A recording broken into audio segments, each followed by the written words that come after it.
welcome to our Meet the Candidates debate for the June 7th provincial election in London Fanshawe. I'm Christine Telesky, and I'm thrilled to be here at the Aeolian Hall. I want to thank them for hosting these events. This is your chance to get to know the candidates in your riding. So let's meet them now.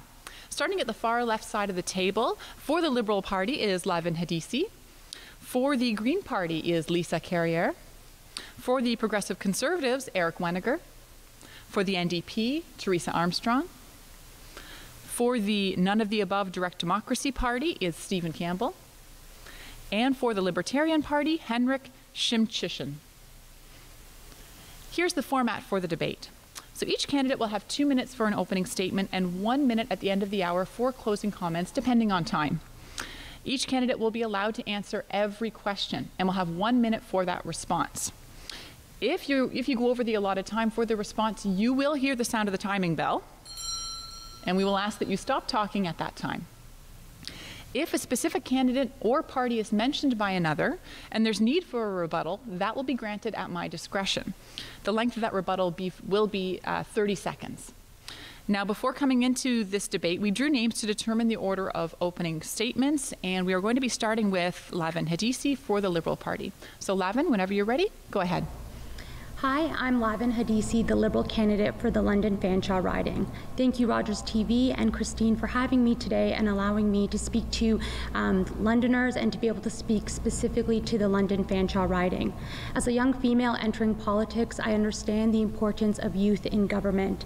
I believe that my experience as a public servant and my experience in London, born and raised here and educated here, allows me to provide a well-rounded perspective when I'm looking at the city. The Liberal Party of Ontario, the social policies that they provide resonate most with me. As someone who has OSAP and went to Western University, going to post-secondary school would have never been possible if I didn't have access to programs like OSAP. And my parents being immigrants, they came here and they were able to lay a foundation for their children based on Liberal social policies. So I'm a firm believer in the Ontario Liberal Party and the social policies that we have put forward.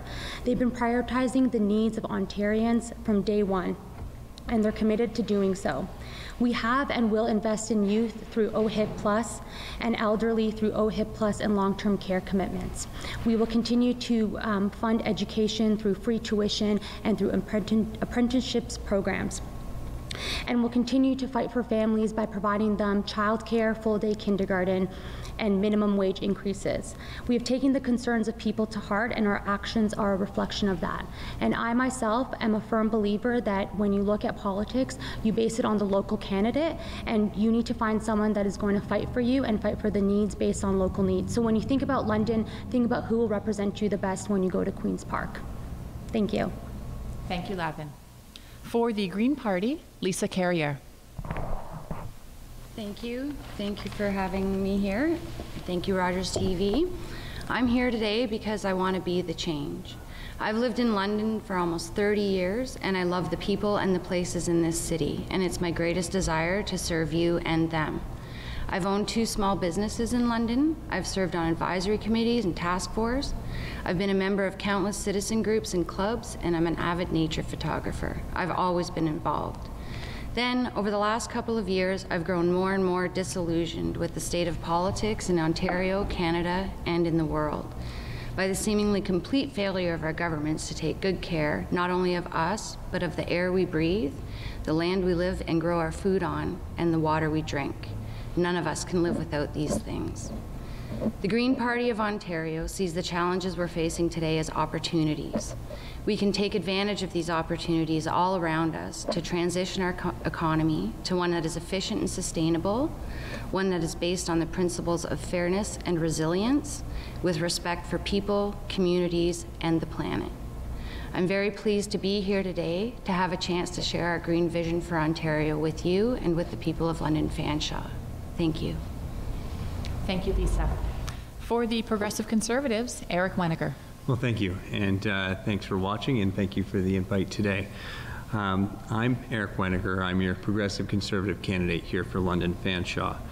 I'm running because I've been watching politics for over a decade, and I've watched Ontario go from a have province to a have not province. I've watched our debt rise and rise to unsustainable levels. So I've been out knocking on doors literally every day for a year, talking with the constituents of London Fanshawe and hearing what they have to say. And what I've heard is we have terrible health care in this province and in London. We have rising costs of living, and we have a rising debt that is unsustainable, and I'm running to make sure that that does not continue. Thank you, Eric. Next is Teresa Armstrong for the NDP. Good afternoon, everyone, and thank you, Christine and Rogers, for hosting this very important debate, which will inform Londoners in the next election of their choice for their representative. Since 2011, I have been the MPP for London Fanshawe. I've been honored to represent this riding, a place that I've lived for more than 40 years and where I have worked, volunteered, and raised a family. I am so proud to be running again for this position as a New Democratic member with our fully costed platform that offers hope for everyone, from affordability to healthcare to education to childcare to housing and to developmental services. We are offering hope after 20 years of conservative and liberal cuts that have made life tougher and less affordable for the hard-working families of London Fanshawe.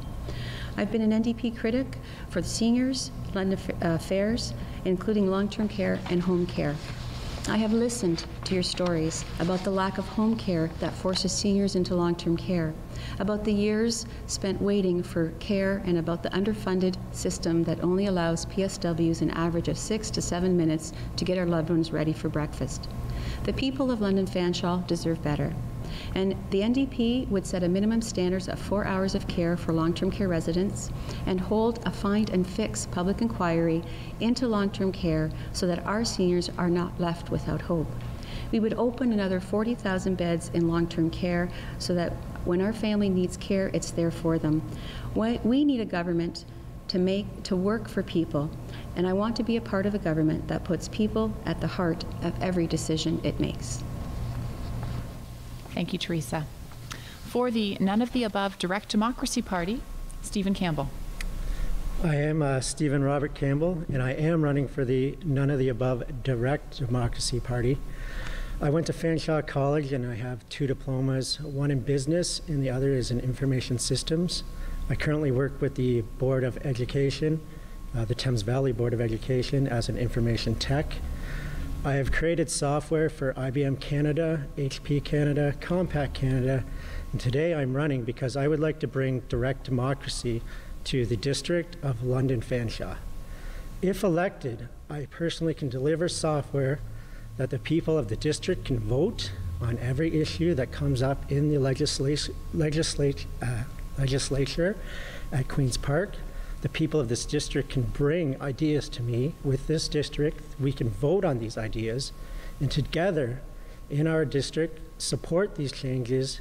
I can take your ideas to the legislature that you bring forward, and together we can bring change.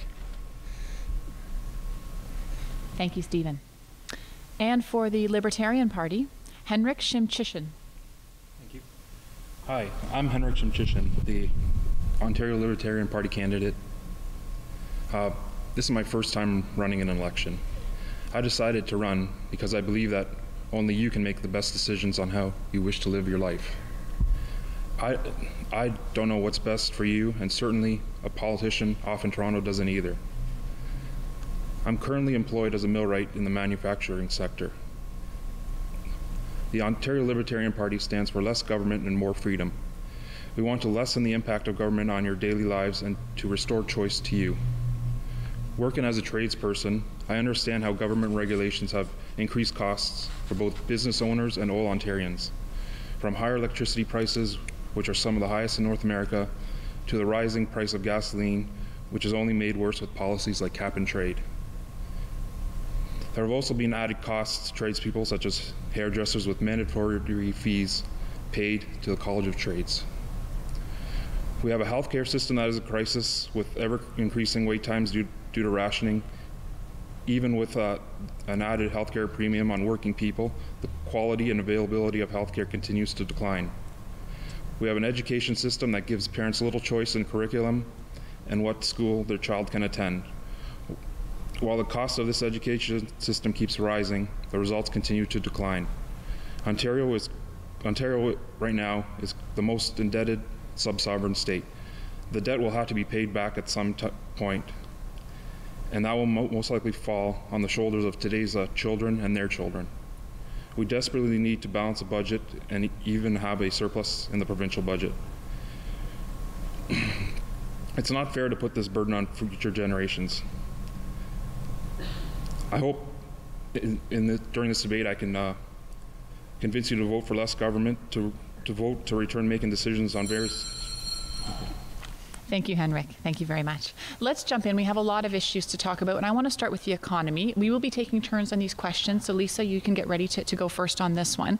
The question I have is regarding the elephant in the room at Queen's Park, and that is the provincial debt, which is projected to hit $325 billion this year. So how would your party deal with the debt? Starting with the Green Party of Ontario. Thank you for the question. We actually just released yesterday our fully costed platform that brings solutions for people, jobs, and planet to Ontario. I don't have all the numbers, but I do know that we have, for example, our MPPs will build a bridge to the clean economy, steering today's and tomorrow's businesses and workers towards sustainable jobs. One way that we'll pay for that is to redirect the $3.1 billion per year in existing business support programs in the right direction, targeting clean tech innovation, advanced manufacturing, and bioproducts. We'll stop subsidizing businesses that pollute and instead provide incentives to work towards clean products and change government procurement rules to support low carbon products and services. Another way we can save $1.1 billion per year by closing the Pickering nuclear station on schedule and buy low-cost hydropower from Quebec at 5 cents per kilowatt hour, or the 16.5 cents that the nuclear will give us. Thank you, Lisa. Eric, how would the Conservatives tackle the provincial debt? Well, the debt at this point is so large you can't just pay it off. The only way you can approach our debt is by getting good paying jobs back in Ontario. By doing that, you have to remain competitive to your neighbors north, south, east, and west. So we're lowering the corporate tax rate by 1% to maintain compatibility. We are reducing hydro rates, the industrial hydro rate, to bring more businesses back to Ontario. You increase the economy, you increase the amount of tax revenue you bring in. That way you lower the percentage the debt is, and it becomes manageable. Thank you, Eric. Teresa, your take on the provincial debt. So we haven't just got here overnight, of course. Debt has been accumulated throughout the last 15 years, as well as longer. But, you know, I think in our lives we all have debt, and there's good debt and then there's not good debt. And what's happened over the years is this government has not spent funding appropriately. Like when we have the gas plant scandals, when we have Orange scandal, and we have e-health scandal, those things are contributing to the debt we have today that don't help people. So when we're talking about the economy and deficits, we need to make sure that we're actually investing in people, because people are feeling pinched. They're asking for some relief, and part of that controlling our deficit is making sure we invest in people so people can have a better quality of life. And we also, and I'll talk a little bit later about it, we also do have a job creator plan, because we want more people to be engaged in our economy to contribute to a productive way to see Ontario move forward. Thank you. Stephen. Well, first thing that no one's mentioned so far is maybe we should balance the budget.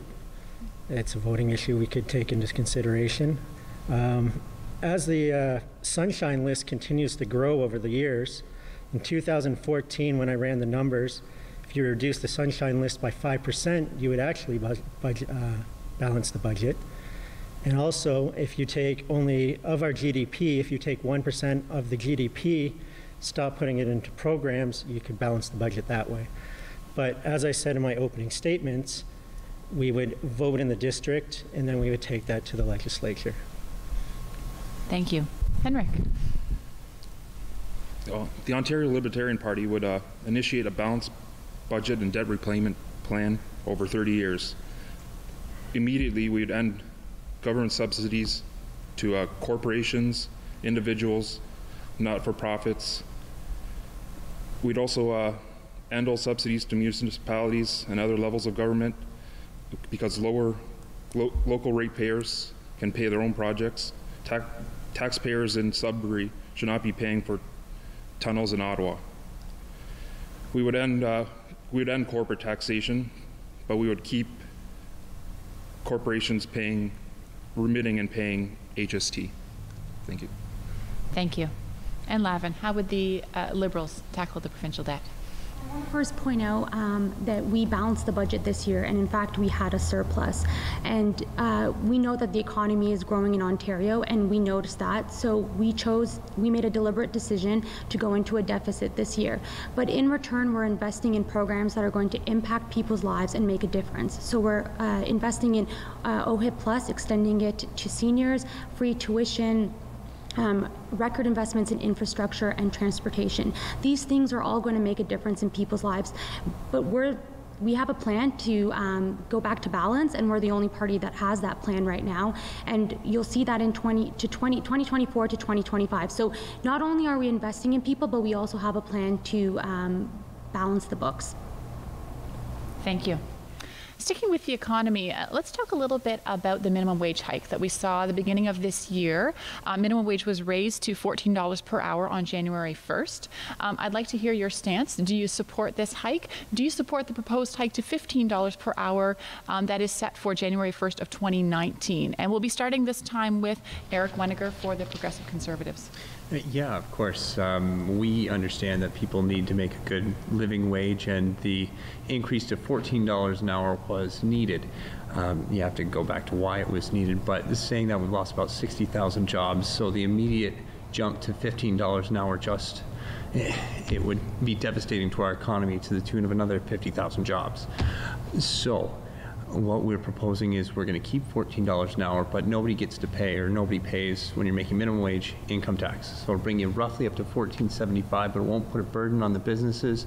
Everybody gets to keep their job, and everybody gets to keep all the hours they're allotted. It really just makes sense. Thank you. Peggy? Or sorry, Teresa. Yes, thank you. So, we have talked about the minimum wage long before the Liberal government just decided at the last hour to implement a minimum wage. And of course, people felt it was too rushed, and we're in a situation where people now are being divided about minimum wage. So if this implementation was done over the years with the rate of inflation, there wouldn't be this strife. So we need to know, or we need to understand that in the province we need good paying jobs for people to support their families and put money back into the economy. And so having a minimum wage is a good thing, but also creating jobs, like in the auto manufacturing sector, bringing that back to Ontario, good tech jobs that will provide good wages for people to have opportunities to live in a province and have a good quality of life. Thank you. Stephen, your take on the minimum wage. My personal take is the minimum wage was too much, too soon. It needed to be spread out over a longer term. The businesses could not take this. But yet again, this would all be voted within the district if we had direct democracy. Thank you. Henrik, your take on the minimum wage. I believe the minimum wage should be negotiated between the employer and his employee, and whatever they decide on what to pay. I'd rather see people have low-paying jobs, but take those skills, and hopefully with our platform, we'll bring in higher-paying jobs from corporations, and I guess that's all. Thank you. Lavin? Wage, we have to go back to before the Ontario Liberal Party. Wages were frozen at a record low of $6.85, and if you look from then till now, that's a massive difference, and that's going to make a huge difference. So we aren't new. This isn't new for the Ontario Liberal Party. We've been investing in people, and we've been prioritizing minimum wage since before the $15 minimum wage, and we've been making slow increases. And people are not able to provide for their families on the wages that they had. So we knew that we had to increase to the $15 minimum wage, which I'm fully supportive of. And this was part of a broader transformation to the system. So now we've introduced things like equal pay for equal work, more vacation for people after working for 5 years, and more sick days. So when we look at $15 minimum wage, it's part of a bigger system transformation. Thank you. And Lisa, what's the Green Party's perspective on the minimum wage increase? And make sure you grab that mic there. Thank you. So we fully support the minimum wage increase to $15 an hour. We also realize that that puts a burden on small business. So our plan is to increase the, to immediately reduce the, oh, I knew it was going to happen at least once today. So to immediately reduce the burden on small business, our plan is to immediately lower the employer health tax so that businesses making under $1 million in payroll will be exempt from paying that. There are more than 400,000 small businesses in Ontario that employ over 3 million people, making up almost 70% of small sector jobs. Everybody should be able to benefit from working for small business, and we do have a good plan to support those businesses. Thank you very much. We're going to move now from the economy to healthcare, and the two obviously are quite closely related. Here in London, as well as across the province, we have seen chronic hospital bed shortages. We've seen crisis situations in some hospitals, and this is something obviously that needs to be addressed. So I'd like to know, how would you address the healthcare crisis? How would you make improvements to make sure that Ontarians are still accessing high-quality healthcare? And we're going to be starting with Teresa Armstrong. So we've been talking about healthcare for many years, and the NDP does have a sustainable way of making sure that when people access healthcare, it's there for them. We believe that hospitals should have a minimum of inflation rate for funding so that they can continue to operate, as well as we are talking about overcapacity here in London. It's been a problem. We want to make sure that frontline health care workers, there's a moratorium on any further layoffs, and also having a long-term plan to design specifically around unique needs of the region and communities in southwestern Ontario and throughout up the province, to design what it looks like, what we need for beds and frontline care workers in order to address the influx of people's health care needs when they come to the emergency room. It's not acceptable that people are spending time in the hallway waiting to be seen by a doctor, and we think that we need to properly fund our hospitals, and by doing that will help everyday Ontarians. Thank you. Stephen, what's your plan to address the healthcare crisis? Well, everybody else in the province seemed to got a raise or some other funding got to every department, schools, transportation. Hospitals actually have been cut, reduced. Our family care physicians don't have the money. They've actually had to cut support staff because the doctor's pay actually pays for other people as well. And we need to get funding in the budget and to support our hospitals. Thank you. Henrik? We would end healthcare rationing by attaching the per person healthcare funding directly to the individual and not to OHIP. So you'd have a choice with either staying with OHIP or going to a private option. We would allow non-government insurers to provide the exact same service as OHIP, allow the insurers to provide specialty packages, athlete packages, young family packages, all kinds. People would be allowed to switch back into OHIP anytime after waiting 90 days, the same as any new resident coming into the province. Healthcare professionals, doctors, nurses, technicians will be able to either work for OHIP or non-government providers, or both as they see fit. Thank you. Lavin? So when we're talking about healthcare, we know that it's a top priority, not only for the province, but for Londoners as well, specifically because we've got some big hospitals here, but also it's for a priority for the Liberal Party. We have a good system, but we know that there's more work to be done. And so when we look at healthcare, we're taking a holistic approach when we're looking at where to invest in and what we've committed to. So we've got pharmacare on one hand, where we're providing access to medication to youth, children, and seniors. And then we have our commitments and investments to long-term beds. So. And then we've also got our mental health initiatives, $2.1 billion. That's a record investment. And then we're also looking at how to make people more active and live a lifestyle that allows them to feel free and comfortable in their lives. Thank you. Lisa? We all have first-hand experiences with the challenges in our current system, including long wait times in emergency rooms, for specialists and tests, and for appropriate long-term care. Many of us also face the challenge of just trying to find a primary care physician. The Green Party of Ontario believes in a publicly funded healthcare system accountable to the public, focused on people's needs. Our vision seeks to make sure that access to healthcare is available when you need it, that it supports us in keeping good health, and that public health policy development considers the social determinants of health. The good news is that there are solutions for the way forward, and the real issue is that these solutions require political commitment and thinking that extends beyond the 4-year election cycle. This type of leadership is the type of leadership that the Green Party is committed to providing. Thank you. And Eric?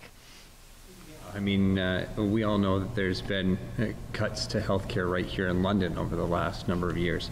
And we're doing things like adding 30,000 long-term care beds. We're adding $1.9 billion in mental health. But we're the first party that's actually going to sit down and talk with the nurses and talk with the doctors. I've been knocking on doors for over a year. Every nurse, every doctor I talk to says the funding gets stuck in the upper echelons of the hospital and doesn't get down to the frontline health care. We need to sit down and actually talk with the nurses, talk to the doctors, and find out how we get that money to the frontline health care. I have baby boomer parents coming through. I know we need as much frontline health care as we can possibly get in this province. Okay, we're going to come back to healthcare. Obviously, this is a major issue for Ontarians, but I want to touch on a couple of other topics first. So let's move to education. The relationship between teachers, and we're talking elementary and secondary teachers here, and the government has been strained in recent years. What changes would you make to improve this relationship and ensure that we have great education for our kids in the classroom? We'll be starting this time with Stephen Campbell. Well, with education, I would ask the teachers what they felt is best. Right now our math scores are at all-time low in Ontario. They have a lot of initiatives that come down to them, but obviously those initiatives may not be working. We maybe need to retool, ask teachers, get information from people, and make the best informed decision to further our education and get it back on track. Thank you. Henrik? For education, we would once again attach funding, this time to the student and not to the school. Students would be allowed to enroll in any school of their parents' choice, government or non-government. First student funding will apply equally to non-government schools and home schools, although no government school or home school will be required to receive government funds. Any government legislation that ties curriculum to per student funding or anything else will be amended specifically to exclude non-government and school delivered education. Non-government school options will have few, if any, education related constraints from government. Thank you. Lavin, and the relationship with teachers and the teachers union. So as many people would know, our education system is one of the best in this world. Every year that the Ontario Liberal Party has been in government, we have increased funding to education. And when you look at how much money we've been putting into education, there are direct results. So we're seeing an increase in people who are graduating, and just alone since 2003, they've increased by 18%. And I think that's in part with the help of teachers. And when we look at the relationship that the government has with teachers, it's a partnership, and I think that we'll continue to work like that with them because it's best. They are on the front lines working with students, and they're able to provide the best feedback, what the students need at that time. And some of the changes that we've made, we've decreased class sizes so that students are able to get the attention that they need, and teachers are able to provide the attention that each student deserves when they're in our education system. Thank you. Lisa? Thank you. The Green Party of Ontario is the only one that is very honest and open about the fact that we want to stop having two school systems. We believe that forming a single school system would save extreme amounts of money in duplication, in administration, in just having two boards where that's a lot of the money is going to paying all the administrations. There is a $612 per pupil funding gap between elementary and secondary students, which I believe that by eliminating the fact that we have two separate school systems would make a lot more money available to help address that fact. Thank you. Eric?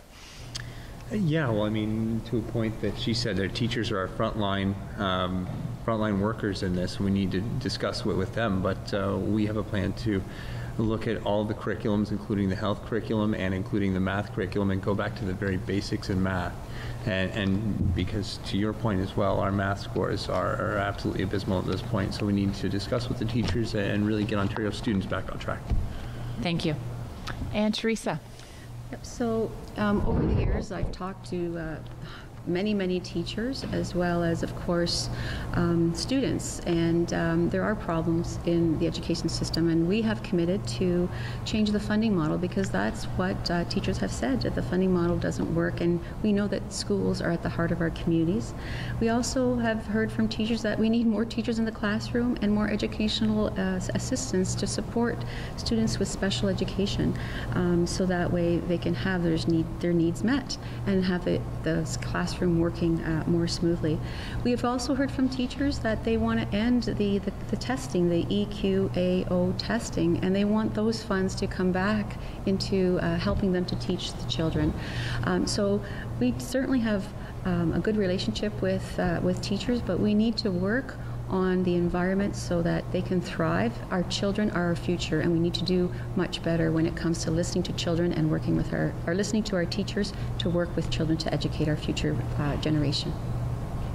Thank you. Let's stick with education, but shift to post-secondary. The average Ontario student graduates from post-secondary education with more than $25,000 in debt, and that's a huge burden to carry as they're entering the workforce. So how would your party make post-secondary education more financially accessible for students and set them on the road to success when they graduate? We'll be starting this time with Henrik Shimchishin from the Libertarian Party. I don't have a position on that. I'd have to look into it. Okay, thank you. The Liberal Party's perspective on post-secondary funding. So as someone who has OSAP, I've seen the importance of a program like OSAP, and we recently made changes to the OSAP program to make it easier for people to get access to funding to be able to go to school. And recently we added free tuition, so families from low income don't have to worry about paying for education and having their kids get an education. And that's like 235,000 people accessing education and not having to have that financial burden on them. And that includes 13,000 single moms. So we've opened the doors for people with tuition. We've changed the rules around it as well. We've added more grants. Now the minimum income you need to have to pay your OSAP back went from $25,000 to $35,000. So I think when we look at tuition and post-secondary education, we have made a transformation in OSAP, and we're making it more accessible for people to be able to go to post-secondary education. Thank you. Lisa. Thank you. We realize that the world is changing, and that quite often now people do switch jobs and careers multiple times throughout their lifetime. One of the things that the Green Party of Ontario is committed to is properly funding higher education with public subsidies, eventually guaranteeing full public tuition for all Ontario residents attending public colleges, trade institutions, and universities, and index the base operating grant provided to post-secondary institutions to the weighted national average, followed by inflationary increases year after year. Another thing that's a big help to students and people in general as well is our plan to implement a basic income guarantee as soon as possible. Thank you. And Eric, your position on tuition? Well, we're still formulating a plan on our tuition policy. However, obviously post-secondary education is very important to the people of Ontario. But as far as free education, things like that, and nothing is free these days, and it drives me nuts when people use the word free. Because every child these days is born with $23,000 in debt, but we're still working on a platform at that point. Teresa, your perspective on this issue? So education is a fundamental building block for an economy that's going to grow, and it's going to have people contribute back to the economy. And students, we've heard from students and families and even grandparents that they're worried about their children's future, their adult children's future when they graduate from university and college, because their debt burden is so large. And so what we're saying is, as the NDP, every student who qualifies for an OSAP loan will get a non-repayable grant instead of a loan. And as well as we want to look at the debt that students have now, the provincial portion interest of that student loan debt, we're going to eliminate, and we're going to pay back the interest that students have paid on that provincial portion of their student loan. What they've used, they can pay back, but we shouldn't be charging interest on provincial loans for students to finish their education. Thank you. And Stephen? Well, I actually think the current system of OSAP that I used and everyone uses today actually was a good system. However, when you pay back that loan, it's 9% interest. So a lot of people out there, they pick a career. It's not the career that you can actually get a job in after you go out. Then you're stuck with a loan at 9% interest. You can't pay back your loans. Back when I went to school, you had OAC courses, you could learn what you wanted to take, and then you could go to university and take. Everything's a 4-year degree now, and now that it's a 4-year degree, you get into a course, it's not the course for you. Now you got a loan, and we're out of whack and out of perspective on the amount of dollars that are going into this at this time. Okay, thank you. Let's talk about a cost of living a little bit. One of those major factors is the high cost of housing in Ontario. It's a major concern for people in London and elsewhere. How would your government ensure that everyone can afford to have a roof over their heads, particularly those living on a lower income? We're going to be starting this time with Lavin Hadisi from the Liberal Party. When you look at the housing market, it's a reflection of our strong economy, but I know a lot of people are facing barriers around affordability, and that's something that we have taken notice of, and in response to that, we implemented the Fair Housing Plan. And when we included in the Fair Housing Plan was rent control, which I've heard recently that the PC party is against. And the rent control has actually helped families not have to be faced with sporadic changes in their rent that they weren't accounting for. There's new taxes that make Ontarians a priority so that they're able to pay for a home and be able to afford it. And then now we have standardized leases as well. And so renters and landlords are on the same page and there's no confusion. On top of that, we've invested a lot of money to make new spaces, to build buildings, and to find new areas of land to be able to create affordable places so that people are able to buy homes. Thank you. Eric, I heard the mention there, but we're just going to wait. We're coming down the line, so we'll give you a chance to respond in your response. Lisa's next. The Green Party's position on housing. We're committed to unlocking housing so that everybody has a place they can afford to call home. Everybody needs a roof over their heads, and the dream of owning a home is getting further and further out of reach for many people, and rents keep going up and up. It's unacceptable to us that more people are on a waiting list for social housing than the number of homes that are available. When people's incomes are so locked into high, big mortgage payments or paying high rents, our local communities, our families, and our economies suffer. The housing crisis is a complex problem that requires creative solutions, and these solutions should start with what works for people, not for speculators.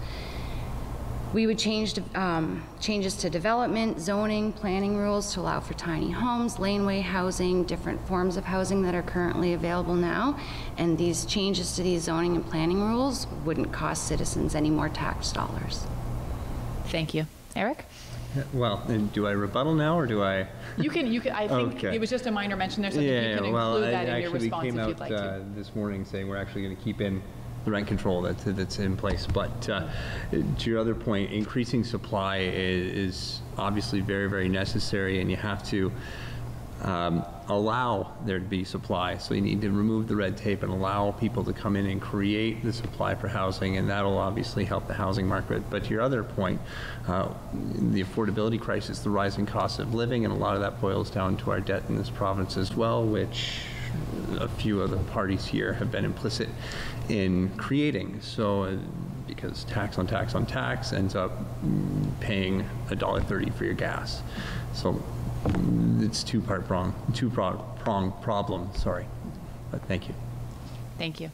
Teresa, your take on the cost of housing? So, you know, housing is a huge issue. Everybody wants to own a home. It's a dream come true for people when they first buy their first home. Affordable housing is in our platform as well. We are committed to building 65,000 affordable housing units and signing on to the National Canada Housing strategy, which is going to build 20 affordable housing units.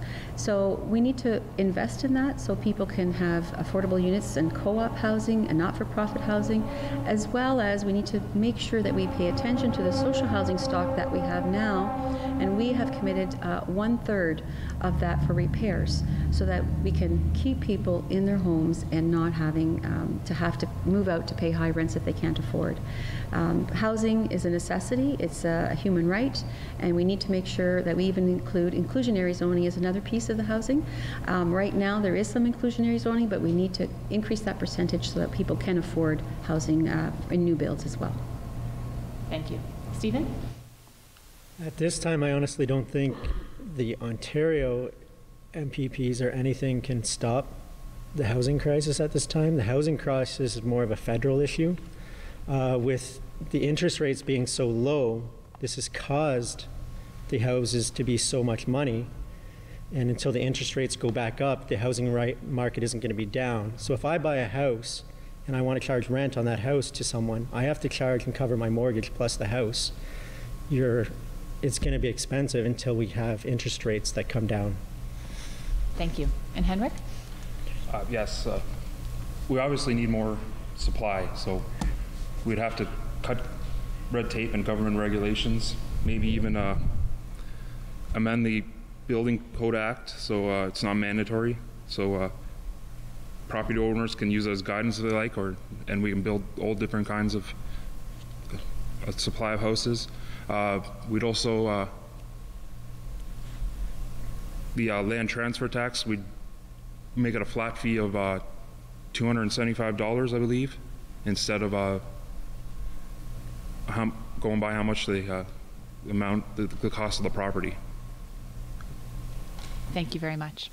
Sticking with cost of living, electricity bills, hydro bills are a major concern for a lot of Ontarians. I'm sure you're hearing this when you're knocking on doors. What is your plan to make energy prices more sustainable for Ontario as we move into the future? We'll be starting this time with Lisa from the Green Party.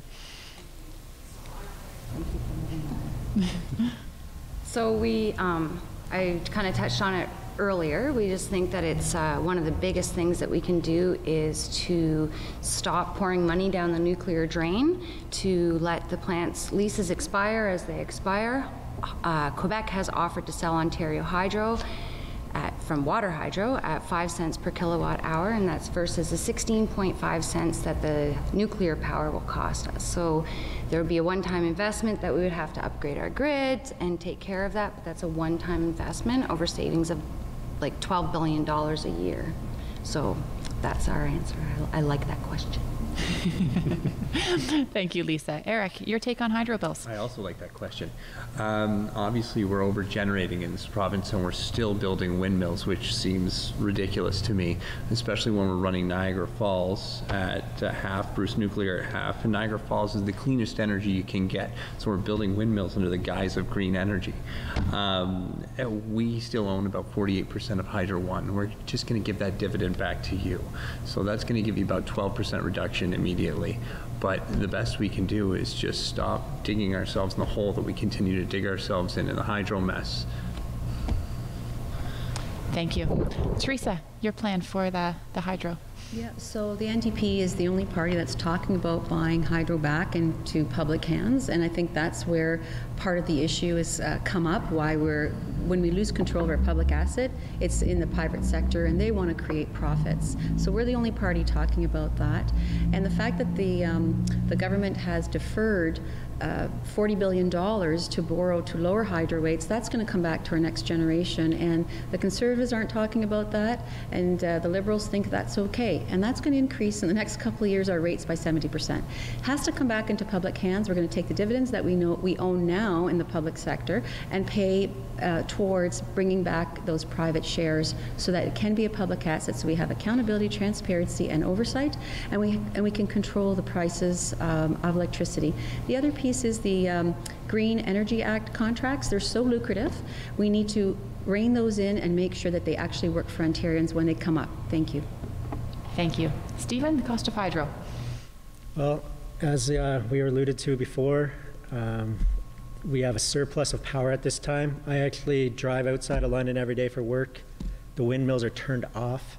When they are turned on, we actually shut down green energy, which is there's some small hydro dams that are turned off. We have to stop the surplus. We have to stop building. We already have enough power at this time. We need to bring down the rates and make it affordable and pay off the debt that we have on the current loan. It is $40 billion at this time, and the only breaks that the other people are offering is going to cost you more money way down the road. We have to pay it down and get it done and over with. Thank you. And Henrik, your take on the cost of hydro. The Ontario Libertarian Party will try to cut your hydro bill in half. We're going to repeal the Green Energy Act, eliminate time of use billing, end discriminatory delivery charges that are crushing our rural residents, remove all subsidized power from the grid, terminate for convenience all subsidized generation contracts, transfer off the hydro books all termination costs, including past gas plant termination costs. Hydro customers should not have to pay for government boondoggles, and we'll terminate all Liberal government appointees from all boards and electricity-related entities. Thank you. And Lavin? The reality with the hydro system is we inherited a system that was essentially crumbling, and previous governments had made zero investments into it. So we were left with no choice but to have to invest in the hydro system and the infrastructure. And so we removed the usage of coal, which was a cheap power source that we were relying on. But we saw that when we did remove coal, we saw a 96% reduction in emissions, and now we have 0 smog days. So changes like that are going to make an impact for the people of today and then for future generations to come. But with the removal of coal, we saw that hydro prices went up, and so we introduced the Fair Hydro Plan. And so now families are able to get 25% off their hydro bill, and in some areas in rural Ontario, they're even getting up to 50% off. So we'll continue to provide that relief to families so that they don't have to choose between feeding their children, paying their hydro bill, or buying a home. We're going to make sure that we're making the lives of Ontarians easier with this reduction. Thank you. Okay, we're just about halfway through our time here. I think it's a good spot for us to stop and maybe take a chance to get to know you a little bit better. So the question I have now is why you want to be an MPP. Elections are not easy. This is not an easy job you're vying for. Tell me why you personally want to be an MPP at Queen's Park, and we're going to be starting with Eric Weniger for the Progressive Conservatives. Yeah, actually, politics was originally just a hobby for me. Started about 10, 15 years ago, just helping out various campaigns, knocking on doors. Sat on the board of directors for Susan Troupe in London North when she was a federal MP. But I really started paying attention to politics, and I'm starting to see it affect our daily lives, and I'm starting to see the fact that it's going to be my generation and generations beyond me paying down the faults of our current government. So that's what really made me decide to put my name forward, and I love it. I love going out and talking to people every day and having these conversations. It's great. Thank you. Teresa, you are the incumbent in this riding. What motivates you? Truly what motivates me is the people that we can see every day and making a difference when they come to our office and they ask for help. and then also listening to their concerns and taking those things back and trying to change legislation in order to make their quality of life better. I've been an MPP since 2011. I feel like it's the first day that I've been elected. I'm still learning as I go, and I want to make sure that the work that I do reflects the needs of the people in the riding. I've always helped and volunteered as a young person, and I think that I have a lot of experience both in the job that I had before in customer service as an insurance broker and as a wife and a mother, and a previous experience as an MPP, that truly I think people today are looking for change and hope, and I believe in the platform that we have is going to offer that, and that's why I think it's important that this election is a decision that people have a it's really Thank you, Teresa. That's your time. Stephen, what is motivating you to run? At this time, I'm running because I no longer believe in the other parties. So I used to vote Liberal way back in the day when it was better, when they balanced the budgets and everything. We haven't had a party balance a budget in a long time. We're going further into debt. Our services are being cut back. And it's time for change. Thank you. Henrik, what is motivating you? Why do you want to be an MPP? Well, talking with people, they always say, you know, that they can do better than the government. And I thought, well, you know what? I probably can. So I decided to run for the Libertarian so we can, you know, return that control over your lives back to you, because you guys know what to do with your own lives. That's it. Thank you. Lavin, why are you running? So I've been told that my answer is always too long, so this is practice.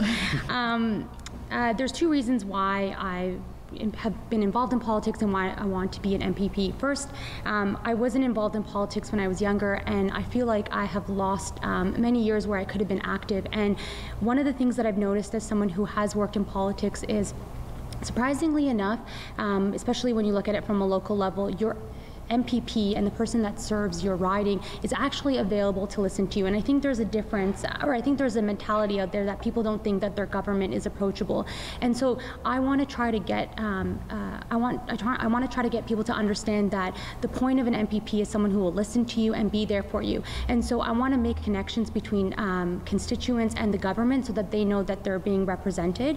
And then also for me, I mentioned it a few times, but I can't say it enough, OSAP, liberal policies are really important to me, so I want to be able to provide that for other people because I've seen the success of these types of programs.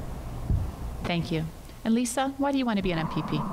Thank you. I think this is always probably we all have to cut this one down. So I think like everybody else, I think we all kind of have the same basic core values that bring us here: the desire to help, the desire to listen to people, the desire to be people's voices. Really, I'm here, nobody's mentioned it, there's no planet B, so it's quite obvious that the Green Party puts environment very high on its list of priorities, and we truly are at a crisis in the state of the world, and I've always been a type of person who doesn't feel like I have the right to complain about something or moan and groan about it unless I'm willing to do something about it. So that's why I'm here, to try and be that voice, and so that everybody can hear me complain about it all the time at home now. Thank you very much. Okay, let's jump back into the issues. BRT is top of mind, of course, for Londoners. This is an issue that hits very, very close to home. And it is a provincial one as well, because the Ontario government has committed $170 million to this project. So I want to hear from you. Do you support the bus rapid transit system for London and the provincial government's continued investment? We're going to be starting this time with Teresa Armstrong. I think the role of the provincial government is to support municipalities in their initiatives and transit plans. And so doing that, it's up to the community and the cities to decide what their best transit system is going to look like, and then for, like I say, provincial governments to support those initiatives. We also feel that having the local transit system Back during the Conservative time, they downloaded a lot of costs, and which didn't help transit. We, as the NDP, are going to upload 50% of those local costs so that buses and paratransit can make decisions around serving their ridership in their local communities. Thank you. Stephen, BRT. I don't actually support the BRT system in London. I lived in Richmond Hill for 3 years, where the metro links first went in. You could get across Richmond Hill in 20 minutes. Today, with the metro links in place, it takes 45 minutes to get across town if you have a car. I also, when I am in Richmond Hill still nowadays, there's nobody riding on the BRT. The BRT, well, the Metrolinx is a separate entity that you have to pay for, opposed to your London Transit in the Toronto Transit system. So in London, if that's the same thing that we're going for, it's probably not going to work. I would like to see more buses on our roads, and I do like the advanced turn lanes, but when you're taking 2 lanes out, it's really hurting your traffic and the city in general. Thank you. Henrik, your perspective on BRT and provincial funding.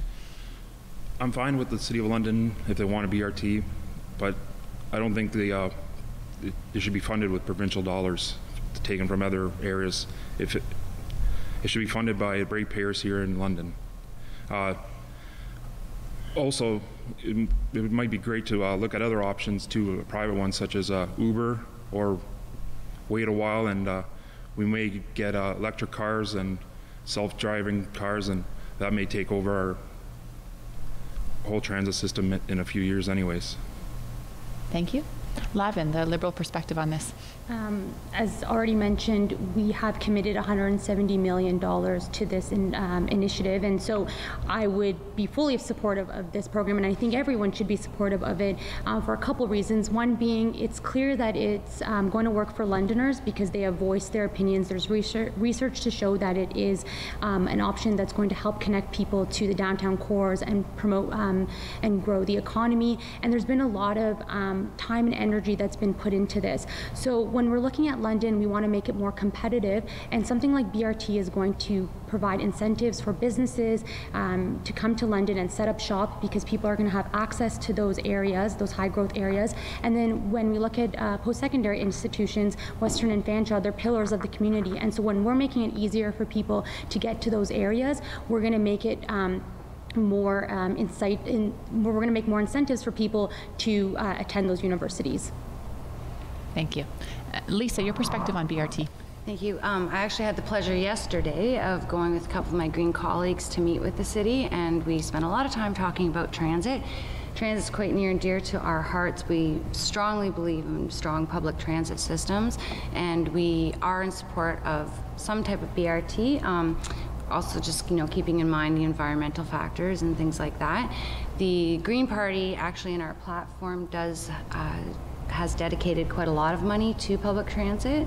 We do believe that we should be funding 50% of municipal transit to encourage people to use more transit and take the bus more often. So we agree with the BRT in theory. Thank you. Eric? Well, this is something I've gotten quite a lot, and my opinion's been formulated, I guess, when we're knocking on doors for the last year. Saying that I want the infrastructure money, the $170 million, to come to London because we need the money to create the jobs, and we have aging infrastructure under our streets. Our pipes are 120 years old under our streets. Saying that, BRT has one underpass under Adelaide Street. It's not a program that works for everybody. Let's build some more overpasses in the city, get everybody to work on time, and your buses will go faster. It just makes sense. So I want the money to come here for an infrastructure project that makes sense, but our official party stance is basically for whatever the municipality decides, but we have a municipal election coming up and we'll find that out. Thank you. Teresa, did we start with you on that one? Yes. Yeah, okay. Just keeping track. Let's stick with transit and talk about another major investment in the southwestern Ontario region, and that is high-speed rail. The Ontario government has committed $11 billion to phase 1 of that, which would run from Toronto to Windsor. Looking, of course, to stimulate the economy. There are promises of job creation. There are also concerns that this will carve up communities in rural areas. There are people with significant concerns about this investment. So your take this time on high-speed rail between between Toronto and Windsor in this corridor, and again, the provincial government's investment. And we'll be starting this time with Stephen Campbell. Well, I do like the concept of high-speed rail to come here. I don't know how our current infrastructure is working. I actually live near the rails, and the train system we use today is actually pretty empty. There's maybe 3-4 cars that are going on the tracks to Toronto. Is the infrastructure and the people that need to support the infrastructure that we want to put in place even there? Because if the ridership cannot pay for the things that we want to put in place, then we can't afford it. Thank you. Henrik? Well, I'm against the high-speed rail being built by the government, but if a private company wants to come and build a high-speed rail, I'm fine with that if they believe that it's going to be worth it. I'm also against using any kind of expropriation to for the rail, but it will need it since the line has to be straight. I don't believe that we should be taking land from farmers, which they use to make their money, and we shouldn't be carving communities in half. Thanks. Thank you. Lavin? So London as a mid-sized city faces a unique challenge because its proximity to Toronto is farther than other cities that are relative to its size. And so something like high-speed rail is going to be able to make London more competitive. It's going to be able to provide that transit for post-secondary schools, families who want to move to London but might work in Toronto or Kitchener. And it's going to create more jobs, and it's going to boost the economy. So something like high-speed rail is going to be good for London because it will help address that concern. And when you're talking about the carving out the communities issue, I think with something like high-speed rail, because it's such a big project, and like you said, it's $11 billion, it's going to go through extensive consultations to make sure that there's the least amount of impact for families, for farmers, or for people, because at the end of the day, we have to work with municipalities. The province will work with municipalities to make sure that high-speed rail is being delivered, but also not creating huge barriers for other people. Thank you. Lisa, your perspective on high-speed rail. Thank you. So the Green Party, rather than high-speed rail, would rather see a high-performance rail. Right now, as the plan exists, I think it saves 18 minutes between London and Kitchener or something like that. It's not enough to justify the toll that it would take. It's a highly contentious issue for good reason. I was at a farmer's market last weekend, and to a T, every single one of them was freaking out about this because of the lack of consultation that had happened with them. This decision didn't arrive through a true democratic process. The farmers weren't consulted enough. Of course, we want to connect people. It's one of the foundations of our platform and our beliefs, but we think that there's better, more responsible, things that cost less money to get done. Okay. Eric?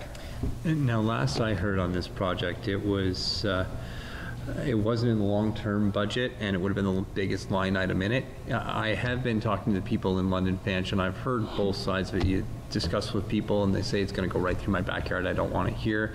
And you discuss with people that said I'd love to be able to get to Toronto faster. It's something that we will discuss, and something we'll discuss with everybody I talk to at the door. But at that point, that's where we are with it. Okay. Teresa?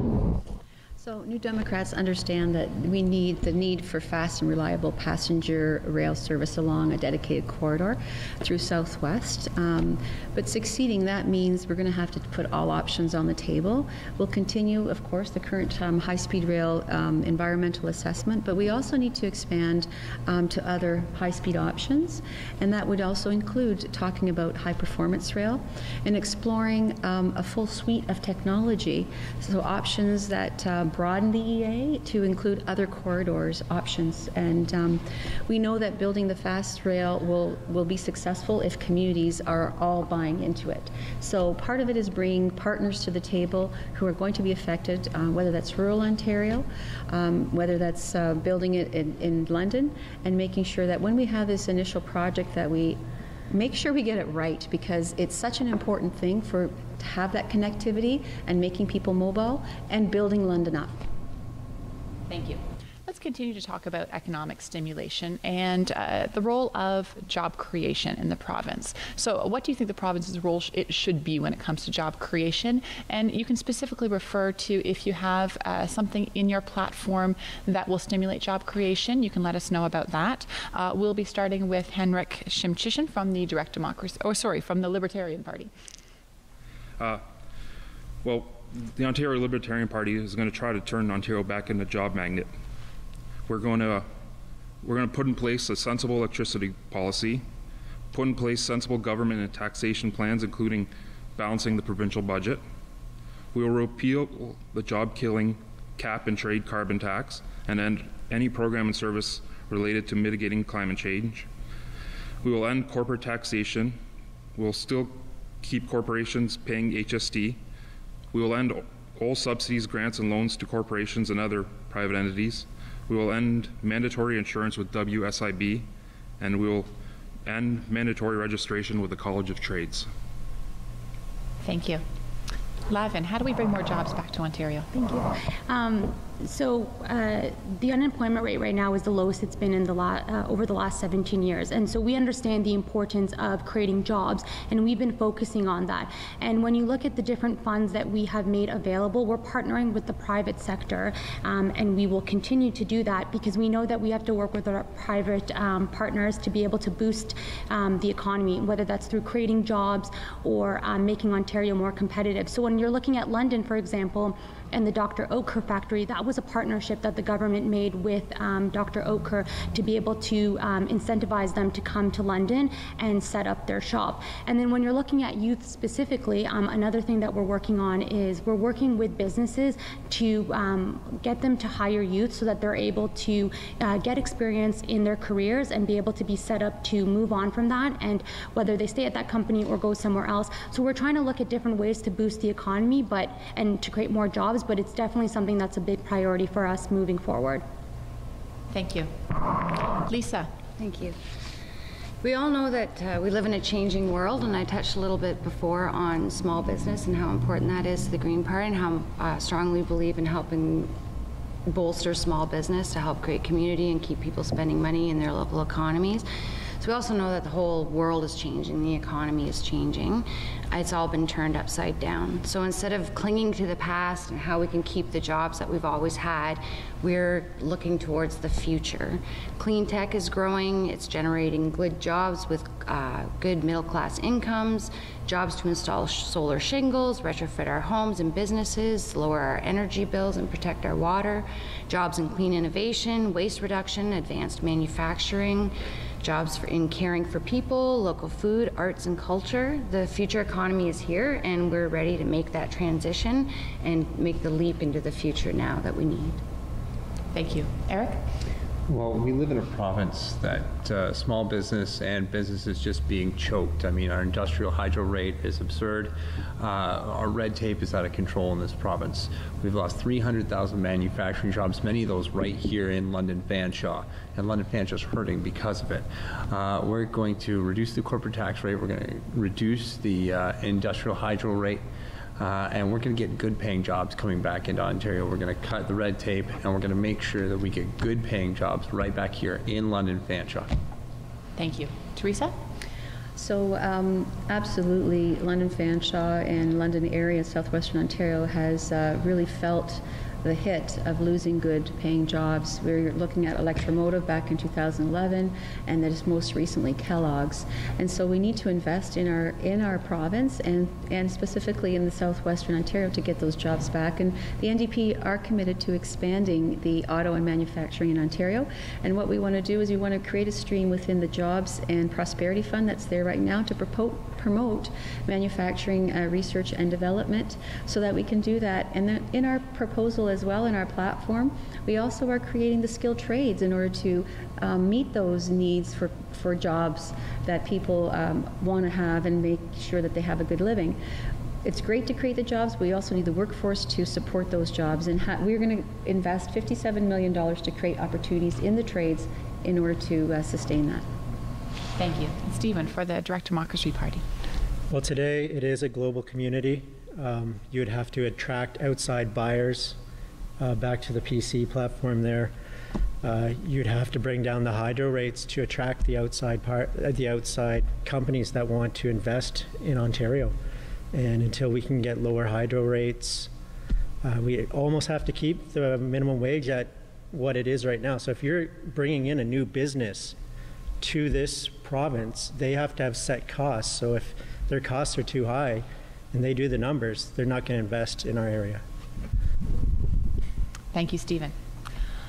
With Ontario's senior population expected to double by 2036, we need to think about how we're going to care for the retirees and the senior people in our community. So I'd like to hear your plan for caring for seniors in Ontario. And we'll be starting this time with Lavin Hadisi from the Liberal Party. We recognize the important role that seniors play in our community, and London specifically has an aging population. That's why we've made them a priority in our plan.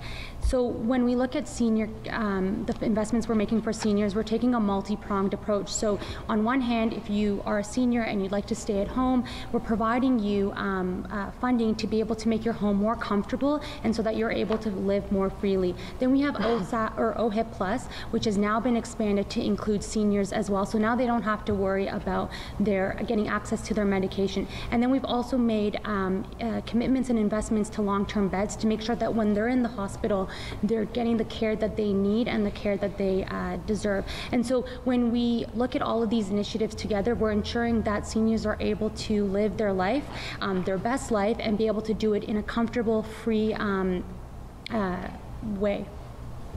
Thank you, Lavin. Lisa, your plan to care for Ontario seniors. Thank you. I actually had the pleasure of attending a long-term care home with Eric a couple of weeks ago, and it's very enlightening, and to see the frustration that the people who work there experience because of the lack of funding. I just want to do a shout out to all the healthcare workers out there for the fantastic work that they do. And so the Green Party does want to help improve, to monitor and improve the quality of care in long-term care homes and reduce wait times for elder care. We also think it's important to provide support for family members who care for an interim relative at home, and develop and fund research into smart home technology, and that's something that would help our aging population stay in place in their home and continue to be able to be part of their communities where they get fulfillment in their life and bring it to everybody else as well. Thank you. Eric? Well, we're going to do things, we were at the long-term care facility, so we're going to do things like adding 30,000 long-term care beds. We're also giving dental coverage for low-income seniors as well. But when I'm out there talking to seniors at the door, I hear two things. I hear the rising cost of living because their pension's not increasing. So I'm talking gas, I'm talking groceries, things like that. They keep going up, which when you boil it down, it's all being taxed to service our massive debt. And then they're also worried about what they're leaving for their grandchildren and their children. And again, that is something, we pay $1 billion in interest every month, and they're worried about the welfare of Ontario moving forward, and this is something I hear constantly at the door. Thank you. Teresa?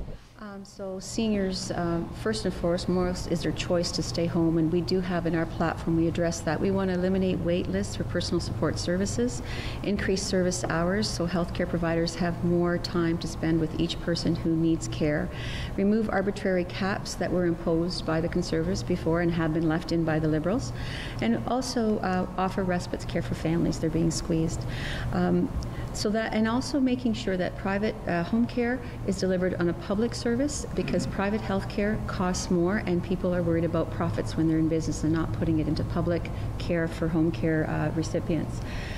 As far as long-term care, I have been the critic for long-term care, and I have asked that this government expand the public inquiry to a phase 2 to actually look at the systemic issues in long-term care so we can find and fix the problems.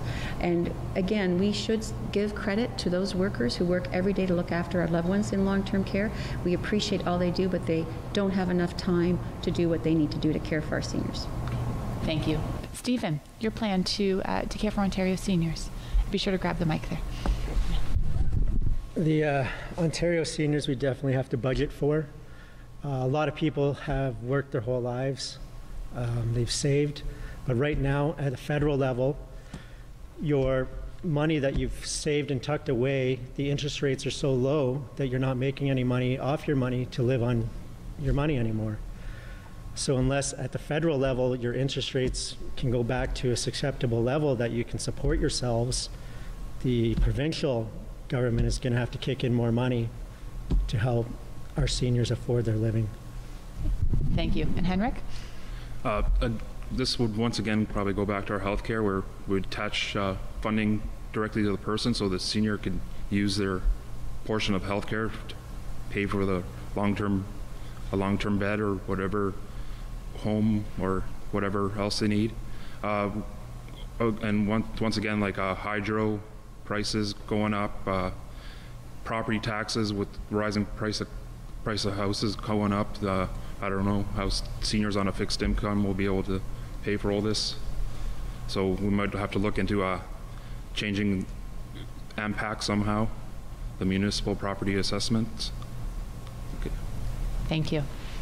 We've heard a lot of plans and promises here today, a lot of them costing quite a bit of money. So I'm going to give you the chance now to explain, first of all, if your platform is costed, and if so, where the funding is going to come from for the major pieces, okay? And we'll be starting this time with Lisa Carrier from the Green Party. Thank you. So our plan to pay for helping people get better jobs is to redirect the $3.1 billion a year in existing business support programs in the right direction, targeting clean tech innovation, advanced manufacturing, and bioproducts. We'll stop subsidizing businesses that pollute and instead provide incentives to work toward clean products and change government procurement rules. I talked about lowering the employer health tax, which would put money back into small businesses' pockets. For housing, changing plans and development. Another one here where I'm going to get a little contention, I think, is our plan is to also raise the corporate interest rate by 1%. And another significant amount of money will come from raising our royalty rates for our natural resource extractions, which are the lowest rates in Canada. By bringing them up to Saskatchewan's level, that will give us billions of dollars a year as well. Thank you, Lisa. Eric, your plan, where are the dollars going to come from? Sorry, so the question was again, sorry. The question was, is your platform costed? Basically, where are the dollars going to come from to fund your campaign promises? Well, as you can tell from when Doug speaks, he's not promising the world like a few other people are here. He's keeping everything reasonable in what we can actually do. We don't know what the finances are going to look like when we get in there, because the Auditor General always says they're way different than what we actually hear. So we need to get in there and just stop the bleeding on the debt, which has been, of course, supported by the NDP and continued by the Liberals. We need to get in there and make sure we stop it and go forward from there, because we don't know what it's actually going to look like when we get into government. Okay. Teresa, you can go ahead with your response. So I guess the short answer is they're not costing what they're proposing, but I can tell you that our platform is fully costed, and we know that investment in people, that is where we need to put our priorities. When you have a pharmacare and a dental care plan, that's going to actually, it's evidence saying that people access to medication and to dental health will save the province money, because people will have preventative health care, preventative medicine. But one thing, how we're going to pay for these services, and everyone benefits when we do this, we're going to ask the highest income earners to pay a little more. So if you make $220,000, we're going to ask you to pay 1%. If you make $300,000, we're going to ask you to pay 2%. And then we're going to ask the most profitable corporations to pay a little more, because they're benefiting from all these public services that we're investing in people. And we're going to do that implementation slowly so that they can accommodate that.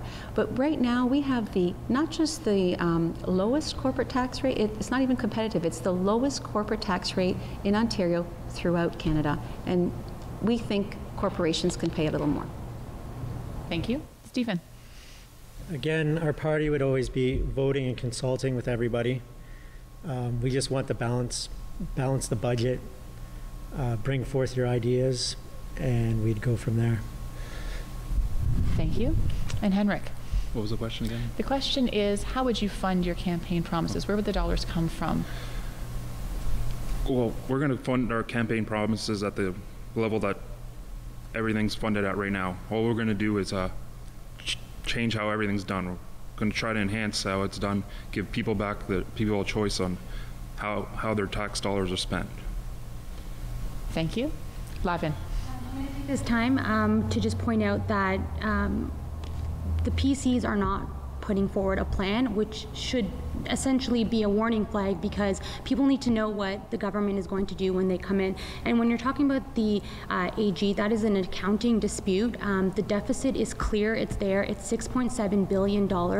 And so when they say that as an excuse, I think it's just because they aren't able to produce a plan. And with the NDP, recently it came out that their plan has a lot of false information and inaccuracies, and it hasn't been fully costed.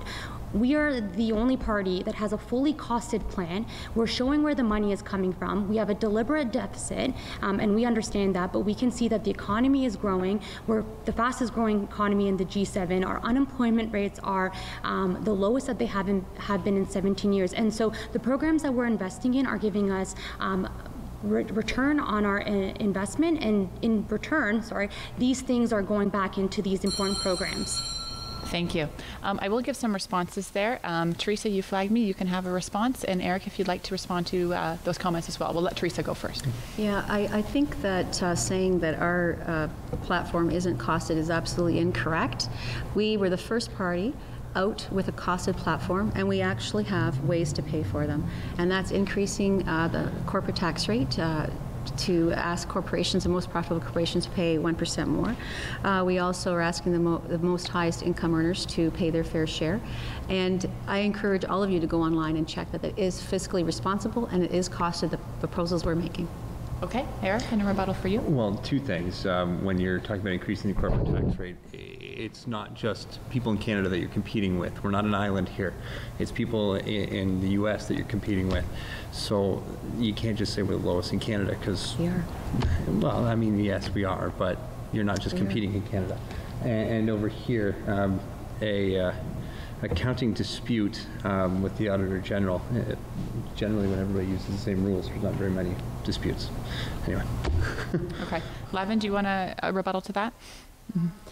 So the Ontario government has been following the rules when it comes to accounting. We're using the public sector standards. So this is coming down to a difference of opinion. And so when you say that there's no room for dispute, that's actually not true, because people are always having disputes. We're having a dispute right now politically. And so when you're looking at accountants, it's the same type of thing. We're following the rules, and our deficit is right there, and it's clear what it is. Okay, thank you. Good back and forth there. We're short on time. I want to do a quick question before we get to our closing comments, and this is, again, just to allow the voters to know you a little better. So I'm just going to give you 30 seconds for this response. And the question is simple. Do you live in your riding? And what about your riding do you think deserves provincial attention? Okay? Or what is important to the candidates in your riding, if you want to frame it that way? We're going to be starting with Eric Weniger for this one. Yeah, I've lived in London for since I was about 11 years old, and then have lived in the riding, and now I actually just moved about 50 feet from it, so I can throw a stone into the riding or be there in 30 seconds if I need to be. But say what matters to the most to the people in London Fanshawe, like I said, I've been out knocking on doors for a year. I've listened. It's rising costs of living, it's health care, and it's the debt. Thank you. Teresa. Yes, I do live in the riding. I've lived in the riding for many years, too many to count. And what matters to me, I think, is listening to what people have told us as leadership and representatives of London Fanshawe. They don't want our hydro privatized. It's an essential service, and we don't want to have privatization of our electricity system. The other thing that they talk about is health care. It's so important to them that when they go to the emergency room, they have the health care that they need when they need it. Thank you. Stephen, do you live in London Fanshawe? Yes, I've lived off and on in London for several years now, and I'm in the London Fanshawe district. As for this district, we have a lot of opportunities. We have a college available to us, and we need to continue on the right paths that we are doing at this time and help our economy grow. Thank you. Henrik, same question to you. I don't live in the riding. I live close by in Woodstock, but I come down this way every Saturday to the Trails End Market and the Gibraltar Weekend Market. That's where I've been talking to people about what they want in this riding. But guess that's all. Okay, thank you. Lavin, do you live in the riding, and what do you think is the most important issue? With the recent border changes, I am now not in the riding, very close. I grew up in London, born and raised, went to university here as well, so I definitely know London and all of London. I think the main things that I'm hearing in London Fanshawe, definitely I'm hearing hydro, but then I'm hearing a lot of people talking about seniors specifically, because I think everyone, including myself, we're thinking about our parents, we're thinking about our loved ones, and with something like London, an area like London Fanshawe, it's unique because it has manufacturing areas, it has high dense areas with homes. Thank you. Sorry, it is a short one. And Lisa, same question to you. Thank you. Yes, I live in London Fanshawe. Again, I don't want to count the years, so a lot of years. I think some of the things that are most important, like health care, I think specifically mental health care too. A lot of people fall through the cracks, especially youth with that regard. Protecting our workers, and another big one too that we didn't really get a chance to talk about too much was the basic income guarantee. And I think in today's changing world right now, that's very important to help people when they're transitioning through times of change and take a lot of fear out of their daily life. Thank you. That is all the time we have for questions in this debate, but you do each have the chance to give closing comments. We do have just 30 seconds for each of you because of time. We'll be going in reverse order this time, so we'll start at this end of the table with Henrik Shimchishin from the Libertarian Party. Henrik, whenever you're ready. This election, send a message to the big four parties that you're fed up with more of the same. Fed up with more government, with more and higher taxes such as cap and trade, with higher hydro bills, no choice in your children's education, and continued erosion of rights and freedoms. On June 7th, vote for the Ontario Libertarian Party to return freedom of choice to you and give private option to all Ontario government programs, and to remove some of the 300,000 regulations that are strangling Ontario and help Ontario become the economic engine of Canada again. Thank you, Henrik. Stephen Campbell from the None of the Above Direct Democracy Party. So there have been good ideas from several of the candidates, but each party, if you vote for that party, you only get that idea. Another party that may have a good idea probably will get ignored if you go to the other constituent. If we could take the best ideas, vote on those ideas, I can take that with me. Thank you. Teresa Armstrong for the NDP. So I've been hearing that it's time for a government that puts people at the heart of every decision it makes, and that's the kind of government I want to be a part of. We have a plan, the NDP has a plan to fix health care by shortening surgery wait times, opening more beds, ending hallway medicine, and providing drug and dental care for all Ontarians, and fixing seniors' care. This election, we don't have to choose, really, we don't have to choose from bad to worse. We can choose leadership that will bring change for the better. Thank you. Thank you. Eric Weniger for the Progressive Conservatives. Sure. Well, in closing, to the residents of London Fanshawe, we've heard a lot of spending, and a lot means a lot of taxing. So here in London Fanshawe, please consider a vote for real change, because again, here in London Fanshawe, a vote for the NDP is a vote for Kathleen Wynne, and on June 7th, friends, change is on the way. Thank you. Lisa Carrier for the Green Party. Thank you. And thank you for the opportunity to be here today. So each of us has a role to play in building a strong Ontario. Now, at some point over the past years, politicians started looking at us as taxpayers.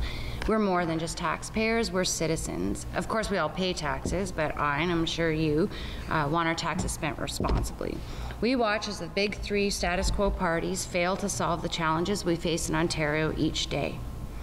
So this June, please make the change we all want and need, the positive people-powered change your Green MPP will bring to Queen's Park. Thank you. And Lavin Hadisi for the Liberal Party. Thank you. More than ever before this election, we need to come together to ensure that we're choosing a party that's going to take care of Ontarians.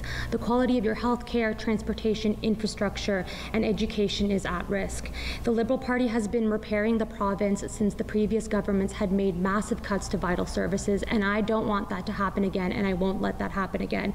So this election, vote for me. If you need more information, you can always visit my website or you can contact me personally, and I'd be happy to chat with you. Thank you very much.